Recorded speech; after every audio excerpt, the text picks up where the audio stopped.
Oh, para kang teacher, para kang professor ko sa college. May hawak na ng record yan. Carol, pakisabi sa kanila. Pakisabi sa kanila, you have the contact. Sabihin mo sa nila, pag may isang buto pa dito, bantay kayo. Ay, na. Takot ka lang kasi nandito sila mo dyan. I do not care.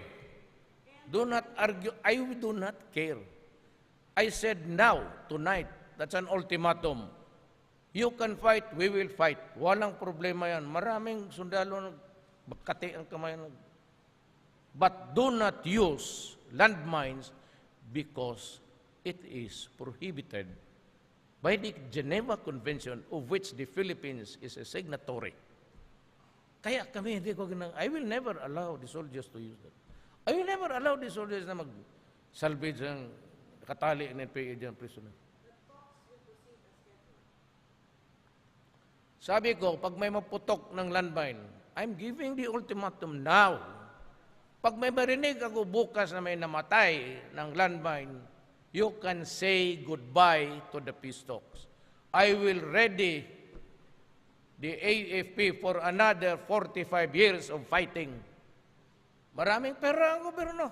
Marami akong makuhang tao. Wala ka dito. Pinapainit kasi yung mga gano'n. Sabi ko na noong mayor pa ako, alam mo man yan, I've always objected to the using of it. Kasi pag yung mga truck minsan, ang sumasakay dyan, hindi civilian. Pamilya mismo ng umuwi sa kampo. Why the there.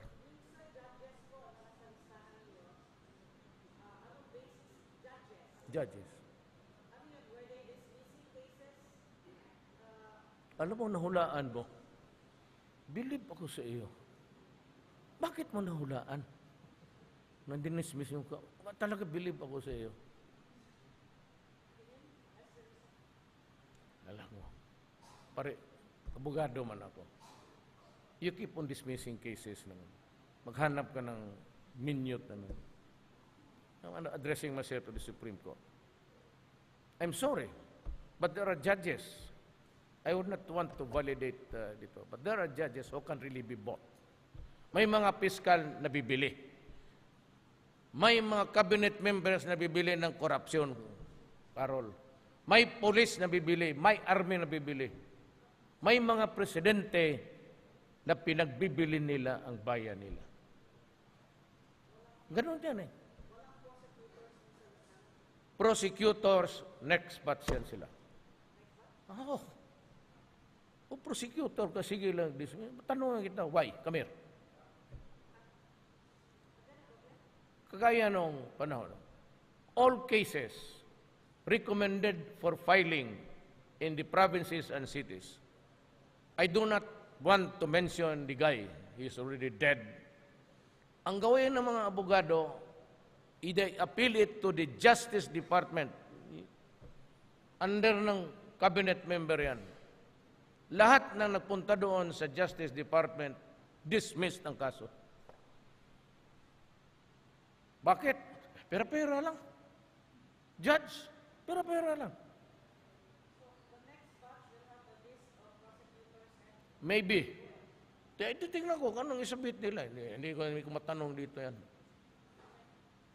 Well, kasaba dyan. Oh, nabanhaw ka. Oh, ito, gobyerno to.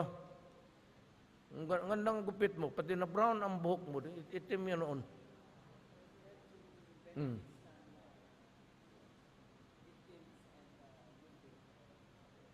Maggawa ka ako ng program kasi nang pagpunta ko, mayroon doon ng bulag, mayroon doon ng spinal injuries. So that there should be a program after, there should be life after the hospital. Alam mo, see what I mean? Dapat may buhay pa na worth living for after you are discharged at baldado ka na. There has a better way of treating the people that you send to hell to fight. Kasi wala na. So, They go back to school. Binigyan ko sila ng laptop lahat. That the following day, delivered. Start learning computers. Then maybe Aguinaldo or Port Bonifacio can provide the space. They go back to maybe AB. 1 or 2 years associate in arts. Concentrate on voice and diction and grammar. So kung matapos na sila, call centers. And I will recommend, every pag magpunta dito, sabihin ko, I am not ordering you, but I am requesting you to bigyan niyo ng trabaho ang mga sundalo. Ganon. So, there has to be a reason, anybody for that matter. Hindi natin alam ang buhay. You know the ponderables of life. You are maybe incapacitated, madisgrasya ka motor vehicles. Ako, nagmumotor ako, that's why kaya nagkaganon ako. It's not that I'm sad. I'm pushing a nerve behind my ear to lessen the vertigo. Yung spinal ko, I met that very bad spill when I was already 67 years old. Sumimplang ako. Ba't yung ganon? Marami sa amin, may mga riders spine. Then there has to be a reason to live after you have left the hospital. Mapunta ka, ano pang silbi mo? Kainin mo na lang yung balas bunganga. That is not my, whatever my opinion, personal. I said, mine is to make everybody comfortable and productive. Kaya yung nabulag, sabi ko, huwag kang umiyak, bata. I will take care of you. I will reinvent you. Ayun, huwag kayong masaktan kayong mga bulag. Nagpaprangka-prangka lang ako. I will reinvent you baski from one with a good eyesight to one that's blind. I will have, mag-isip ako na there is life after the battle.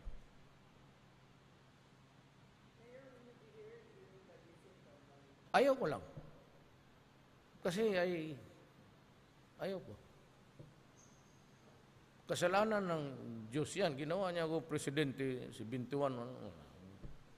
Ginawa sana niya akong presidente 45. Ako pa mauna doon. Ako pa ang magpahuli.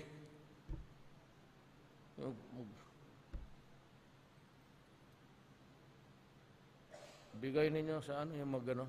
Wala ako. I'd rather work on the papers. Ano ang trabaho ko, Carol? Pag-uwi ko sa each department, meron yung folder. Department of Public Works, Department of Trade, Department of... And trabaho ako. I read. Marginal note. Okay. No, I do not want this procedure. Tapos dito, I do not like the way it's being presented to the public. Another folder is WD for peace. Kaya nga, sabi ko, lahat ng byuda, ng sundalo, automatic. Ano na sila sa for peace? Ang for peace may kasali dyan ang bigas, 1 sack of rice. Kung sundalo ka, maski patay ka na, kasi mamatay man talaga tayo lahat. Unfortunately, hindi man tayo lumabas dito na buhay itong planeta na ito. So may 1 sack of rice as soldier, 1 sack of rice as yung enrolled sa pangtawid. Yun. Tapos punta ako dito, sira ang tulay. Alam mo, kayong mga sundalo, saan kayo nagpunta? Appropriation, bridge, airport. Puntahan mo ang bridge.